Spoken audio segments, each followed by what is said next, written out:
Climat lourd dans les localités de Gouélé, Tokpapleu et Santa, dans le département de Biankouma. Ici, les producteurs de cacao traversent l'une des périodes les plus difficiles de ces dernières années à cause de la crise qui secoue actuellement la filière. Nous sommes là depuis décembre. Le 19 décembre, nous avons stocké nos cacao. Jusqu'à présent, on n'a pas eu l'argent. C'est elle a stocké. Donc, actuellement, il y a une famille. Il y a des enfants. Maman se trouve au village. J'ai tous ces problèmes-là. Mais où sortir l'argent? Je n'ai même pas un seul sou actuellement où je suis assis là. Mais si tu me demandes au moins 1000 francs même pour aller payer ça avant là, ça sera difficile. On est désespéré. On ne sait pas quoi on va faire. La coopérative Komouniou, exerçant dans ces localités, possède des centaines de tonnes de fèves stockées sans acheteur depuis plusieurs mois.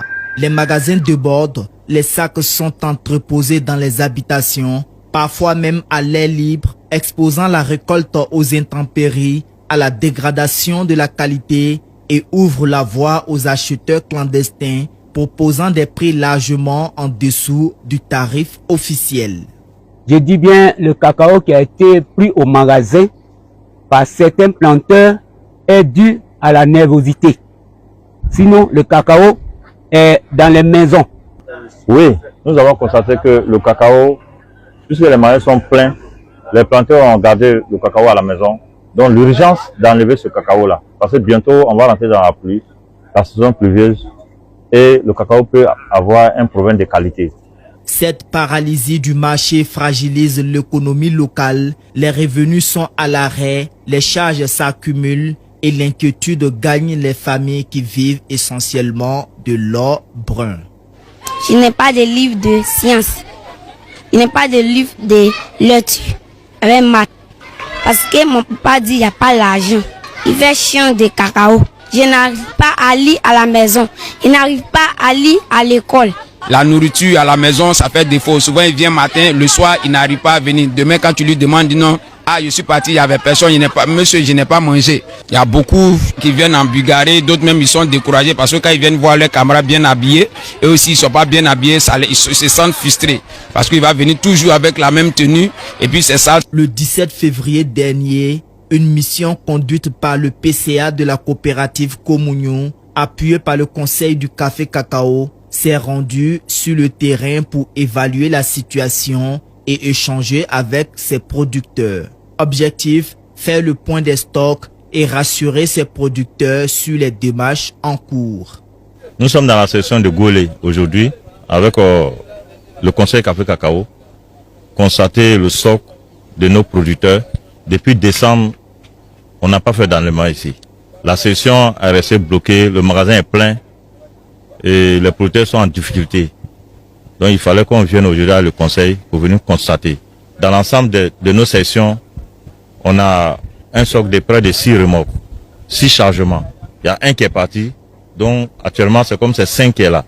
Donc nous faisons confiance au conseil, dit aux producteurs de se calmer, que le conseil a décidé d'enlever tout leur cacao pour qu'ils puissent bénéficier de leur argent. Donc c'était une occasion pour nous, le conseil du café cacao, pour venir parler à ces producteurs, les sensibiliser et leur donner des informations concernant la situation actuellement en Côte d'Ivoire. Nous sommes à pied d'œuvre pour pouvoir évacuer les stocks qui sont disponibles. C'est pas facile, c'est une situation générale, c'est pas facile, mais le conseil fait des efforts pour pouvoir satisfaire les producteurs. Nous sommes là pour les producteurs. Selon les données recueillies à Gouélé, Tokpapleu et Santa, 313 tonnes de cacao sont actuellement immobilisées au compte de la coopérative Komouniou. Si la rencontre a ravivé une lueur d'espoir, les producteurs restent suspendus à des solutions concrètes, car sans intervention rapide, c'est toute une saison de travail qui risque d'être compromise. 313 tonnes pour une seule coopérative, c'est pas 2, c'est pas 3, dans le Tonki, ça c'est dans l'ouest là, vraiment là. 313 tonnes pour une seule coopérative. Imagine combien de coopératives il y a. Imagine combien de milliers de tonnes il y a encore là-bas. Frère, l'heure est grave. L'heure est très très grave, Yoromani. Le mois dernier, janvier dernier, Adjoumani avait dit que l'État s'engageait à acheter 123 000 tonnes de cacao. 123 000 tonnes de cacao à 280 milliards de francs CFA. Je vous ai dit ici que l'argent là, ça n'allait pas arriver aux planteurs. Et que le conseil café cacao allait se partager cet argent. Je vous ai dit ici. Janvier, c'était autour du 20 janvier. 20 janvier, on est aujourd'hui 23 février. Et puis, il y a encore 313 tonnes de cacao stockées dans les magasins des planteurs. Dans les magasins des planteurs. Et puis le gars, il a dit, le gars de la compagnie, ils ont combien de temps, ils ont combien de camions déjà chargés qui attendent leur connaissement. Il y a un seul camion qui a eu connaissement. Or, vers fin janvier là, ils nous ont fait croire. Ils nous ont dit que tous les cacao toutes les coopératives avaient reçu le connaissement et que tout le cacao des planteurs était en train d'être convoyé, d'accord, vers les deux ports. Sans Pedro et puis Abidjan. Ils nous ont fait croire ça. Ou bien c'est pas ça. Ils nous ont fait croire ça. Or, en réalité, le monsieur dit ça fait 3 mois. Et de décembre jusqu'à aujourd'hui, il n'y a pas un seul grain de cacao qui a bougé. De janvier jusqu'à aujourd'hui, il n'y a pas un seul grain de cacao qui a été acheté. Les gens ne mangent pas. Les planteurs ne mangent pas. Ils n'arrivent pas à manger. Je vous ai dit qu'ils allaient bouffer l'argent, les 280 milliards qui auraient été décaissés, ont été bouffés. C'est resté en l'air. Et ils ont mis machette dedans. Et lui, il a pris pour lui. Ça descend, l'autre même machette. Il prend pour lui. Ça descend, l'autre même machette. C'est des coupeurs de route. C'est des coupeurs de route au sens littéral du terme. Des malheureux. Ce gouvernement de Draman, on vous a dit ici, quand Loïc Folorou, le fils de la femme du braqueur Draman, du terreau Draman, j'ai une filière, a le monopole sur une filière en Côte d'Ivoire. On vous a dit que c'est un mauvais précédent. On vous a dit que ce n'est pas bon signe. On vous a dit que c'est signe de souffrance pour les planteurs. Voilà ça. Les planteurs sont en train de souffrir. Les planteurs sont en train de souffrir. Mais je voudrais féliciter TV Tompi parce que ce reportage date de la semaine dernière. La semaine du 18 là. Ça date de là. Vous pouvez aller voir TV Tompi. TV Tompi, je vous félicite pour ce reportage. Et d'ailleurs même il y a d'autres planteurs qui ont fait des vidéos qui ont commencé à circuler encore. J'en ai même partagé sur ma page Bago Fils Connu, sur Facebook. C'est bien. Parce que si vous taisez, nous, on ne saura pas ce qui se passe en réalité. Mais quand vous parlez, nous, on vous accompagne dans le combat. Nous, on vous accompagne. Ben, quand on a chauffé sur eux, ils sont arrêtés. Kone Moussa et puis Kanga, ils les ont arrêtés. On a chauffé, ils les ont libérés. Après, ils ont donné des connaissements. Les camions sont en train de bouger vers les ports. Bon, nous, on a laissé tomber nous, on a calmé le combat. Non, nous, pour nous, bon, on a quand même obtenu une victoire. Donc, on va se calmer un peu. Déjà, en réalité, c'était l'heure. C'était la poudre de près les pépins. C'était un écran de fumée. Déjà, en réalité, il n'y avait rien de concret. Voilà la réalité aujourd'hui. Mais, mes chers parents, mes chers frères, chers mères, planteurs, moi je vous dis une chose. Levez-vous, hein. Levez-vous, parce que si vous ne vous levez pas, en tout cas, nous on est là, nous on vous regarde. Nous on fait ce qu'on peut faire. Voilà le Ghana. Voilà le Ghana. John Dramani Mama, il dit, lui va transformer le cacao ghanéen sur place même. Il va se donner les moyens de transformer le cacao ghanéen sur place parce qu'il y a trop de foutaise dans cette filière. Il ne peut pas accepter que dans la chaîne de valeur du cacao, les planteurs qui souffrent de tout le monde ne puissent même pas avoir 6% du revenu annuel du cacao. 6%, les planteurs n'ont même pas 6%. Et lui, ça c'est fini. Lui maintenant, il va transformer sur place son cacao.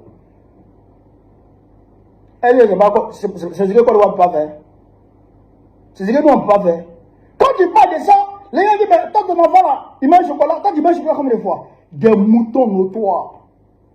Des moutons notoires. Donc ça veut dire que tout le cacao que les Français fabriquent là, ça se mange en France. Tout le cacao que les Suisses fabriquent là, ça se mange en Suisse. Tout le cacao que les Allemands fabriquent, ça se mange en Allemagne.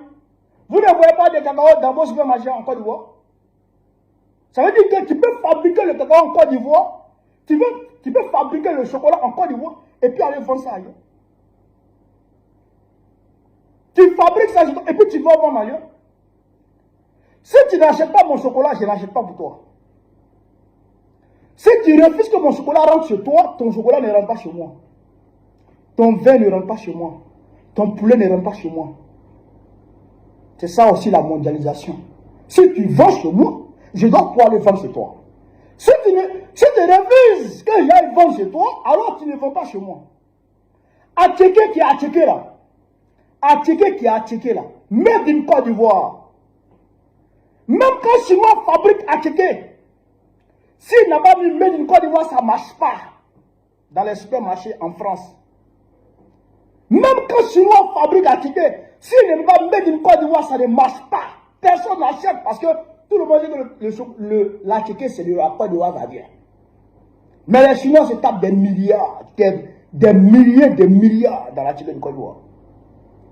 Donc on peut fabriquer notre chocolat chez nous, et puis on met Made in Côte d'Ivoire. Tout le monde sait que la Côte d'Ivoire est le premier pays producteur de cacao au monde. Donc si on met Made in Côte d'Ivoire, tout le monde saura que ça là, c'est bio. Ça là, c'est original. Ça là, ça vient de la source. Les gens vont acheter notre chocolat partout. Et notre chocolat sera compétitif partout à travers le monde entier. Si toi, tu es un pays, tu dis que le chocolat ivoirien ne rentre pas dans ton pays. Le chocolat ivoirien ne rentre pas chez toi. Alors, si tu fabriques voiture, ça ne rentre pas chez nous. Alors, si tu fabriques, même si tu fabriques le souffle de vie, là, ça ne rentre pas chez nous. C'est ça aussi qu'elle a dit. Et c'est ça que les gens ont fait pour se respecter. Vous avez vu, quand les Américains, Donald Trump a imposé les droits de douane aux produits chinois qui rentraient aux États-Unis, qu'est-ce que la Chine a fait? La Chine a riposté. La Chine a riposté. Non seulement la Chine a riposté, la Chine a dit, je ne vends plus mes produits chez toi. Et puis, c'est que toi, tes produits que tu viens fabriquer ici, là, que tu vas vendre cher chez toi, là. Voilà comment ça se passe. La Chine a commencé à dévoiler les secrets des grandes marques américaines. Ça a calmé Trump. C'est comme ça qu'on doit faire. Le chocolat, là, on doit se l'approprier. C'est pour nous. C'est pas pour les Suisses. La Suisse, il y a combien de jeunes de cacao en Suisse? Tu as déjà vu pire de cacao en Suisse? Tu as déjà vu pire de cacao en Allemagne? Et c'est eux qui sont les premiers en chocolat au monde. Pourquoi? Pourquoi pas nous qui sommes premiers producteurs de cacao? Pourquoi? Or, si on s'approprie notre filière cacao, nous-mêmes, on décide de combien on achète le cacao avec nos planteurs. On discute directement. On discute directement. Et je pense que quand on va atteindre ce niveau-là, les planteurs ivoiriens auront au moins 5 000 francs par kilo de cacao. Au moins 5 000 francs par kilo de cacao. Au moins 5 000 par kilo de cacao. À ce moment, les planteurs de Côte d'Ivoire seront comme les agriculteurs français. Oui, vous voyez, quand on dit grève des agriculteurs, vous voyez les machines, non? Vous voyez les tracteurs circuler, non? Vous voyez ou pas? Eux, ils travaillent avec les machines maintenant. Eux, là, l'agriculture est modernisée. Oui, eux, ils ne prennent pas machette encore. Eux, ils ne prennent pas, comment on appelle ça, insecticide pour mettre au dos, pour pomper fia. Non, eux là, c'est hélico, ils prennent. Ça traite tout, ça pompe tout le champ. Et c'est modernisé. Donc, si on atteint ce niveau-là, on va moderniser notre agriculture en Côte d'Ivoire. Notre élevage en Côte d'Ivoire. Et à ce moment, l'autosuffisance alimentaire sera garantie. À ce moment, on va amorcer, c'est-à-dire une autre dynamique de développement. Ce ne sera pas le développement cosmétique du Grand Gadra, où on arrange la façade de façon superficielle. Abidjan, un côté d'Abidjan est joli, voilà, Abidjan Sud est joli, Abidjan Nord c'est bizarre. C'est pas comme ça. Et puis les Ivoiriens sont là, ils ont faim, ils ne mangent pas, et puis tout est blanc. C'est pas comme ça. L'homme, l'être humain même là, il est à l'aise d'abord. Et puis quand il sort là, il accompagne sa fille à l'école en voiture. Le planteur, il accompagne sa fille à l'école en voiture. Il accompagne ses petits garçons à l'école en voiture. C'est ce qu'on doit faire. C'est ce qu'on doit faire. C'est pas vélo, moto, ou bien les enfants vont à l'école, bizarre. Non. Cacao, tu as cacao et puis tu es comme ça. Tu as cacao et puis tu n'as pas à manger. Cacao. Quelqu'un dit on fait chocolat et ça pour manger. On fait, comment dire, on met en glace pour manger. Dans tous les restaurants au monde, il y a cacao. Dans tous les restaurants au monde, il y a cacao. On prend faire produit de beauté. On prend faire produit de beauté. On prend faire tout. Et puis tout a fait quoi? Non, ça c'est inacceptable. Il faut qu'on se lève. Chers frères, il faut se lever. Donc, voilà ce que le blog vous dit. Si je vive l'Afrique libre, vive le panafricanisme, vive tous les programmes panafricains, vive l'AES.